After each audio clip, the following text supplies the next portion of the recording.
ನಾನು ಭಾನುಮಂತ ಮಾನ್ಯ ಶ್ರೀ PM ನರೇಂದ್ರ ಸ್ವಾಮಿ ವಿಶೇಷ ಅದಕ್ಕೆ ಪ್ರತಿವಂದನೆಗಳನ್ನು ವೈಜ್ಞಾನಿಕ ನಿರ್ವಹಣೆ ಕುರಿತು ಎಲ್ಲ ಶಾಲಾ ಕಾಲೇಜುಗಳಲ್ಲಿ ನಿರಂತರವಾಗಿ ಪರಿಸರ ಸಂರಕ್ಷಣೆ ಕುರಿತು ಉಪನ್ಯಾಸ ನೀಡಿದ್ದಾರೆ. ಶ್ರೀಯುತರು ಪರಿಸರ ಕಾಳಜಿಯನ್ನು ಗುರುತಿಸಿ ಹಲವಾರು ಪ್ರಶಸ್ತಿ ಬಂದಿದೆ. ಶ್ಲಾಘನೀಯ ರಾಜ್ಯ ಸರ್ಕಾರದಿಂದ ಪರಿಸರ ಪ್ರಶಸ್ತಿ ನೀಡಿ ಗೌರವಿಸಲಾಗ್ತಾ ಇದೆ. ಪರಿಸರ ಪ್ರತಿಜ್ಞೆ ದೇವರು ನಮಗೆ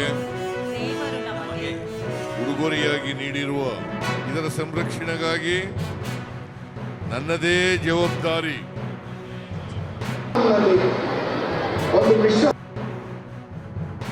ಇದನ್ನ ಆಗ್ತಾ ಇರ್ತಕ್ಕಂಥದನ್ನ ನಾವು ನೋಡ್ತಾ ಇದ್ದೀವಿ. ಭಾರತ ಇವತ್ತು ನಾವು ನಂಬರ್ 1 ಸ್ಥಾನ ಕೊಟ್ಟೋಗ್ಬಿಟ್ಟಿದ್ದೀವಿ. ಜನಸಂಖ್ಯೆಯಲ್ಲಿ ನಂಬರ್ 1 ಸ್ಥಾನ.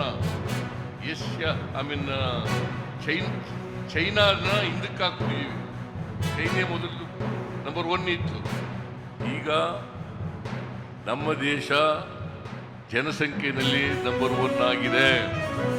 ಜನಸಂಖ್ಯೆ ಜಾಸ್ತಿ ಆದಷ್ಟು ಪ್ರಕೃತಿ ಮೇಲೆ, ಪರಿಸರದ ಮೇಲೆ ಹೆಚ್ಚು ಪರಿಣಾಮ ಬೀರ್ತದೆ ಅಂತಕ್ಕಂಥದ್ದನ್ನು ಅರ್ಥ ಮಾಡ್ತೇವೆ. ಅದಕ್ಕೋಸ್ಕರ ಜನ ನಿಯಂತ್ರಣನೂ ಕೂಡ ಮಾಡಬೇಕು. ನಾವು ಪರಿಸರ ಜ್ಞಾನವನ್ನು ಕೂಡ ಬೆಳೆಸಬೇಕಂತ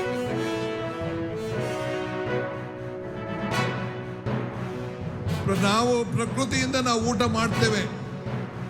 ಆ ಊಟ ಇತಿಮಿತಿಯಲ್ಲಿ ನಾವು ಊಟವನ್ನು ಕೂಡ ನಾವು ಮಾಡಬೇಕಾಗ್ತದೆ.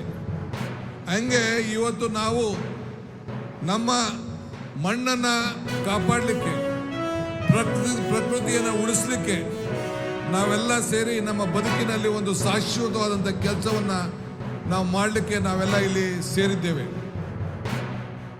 ಮೆಗಾ ಸ್ಫೋಟಗಳಾಗ್ತವೆ. ಇವತ್ತು ಅಮೇರಿಕ ಅಂತ ದೇಶದಲ್ಲಿ ಸಹಿತ ಇವತ್ತು ಕಾಡ್ಗಿಚ್ಚು ಈ ಪ್ರಕೃತಿಯಿಂದ ಹೆಚ್ಚಿಗೆ ಜಾಸ್ತಿ ಆಗ್ತಾ ಇರ್ತಕ್ಕಂಥದ್ದು, ಅನೇಕ ನಾಶ ಆಗ್ತಾ ಇರ್ತಕ್ಕಂಥದ್ದು ನಾವು ನೋಡ್ತಾ ಇದ್ದೇವೆ. ಹೀಗಾಗಿ ಆತ್ಮೀಯ ಬಂಧುಗಳೇ, ಇವತ್ತು ನಾವೆಲ್ಲರೂ ಆತ್ಮಾವಲೋಕನ ಮಾಡಿಕೊಳ್ಬೇಕಾಗಿದೆ, ವಿಚಾರ ಮಾಡಬೇಕಾಗಿದೆ, ಆಲೋಚನೆ ಮಾಡಬೇಕಾಗಿದೆ.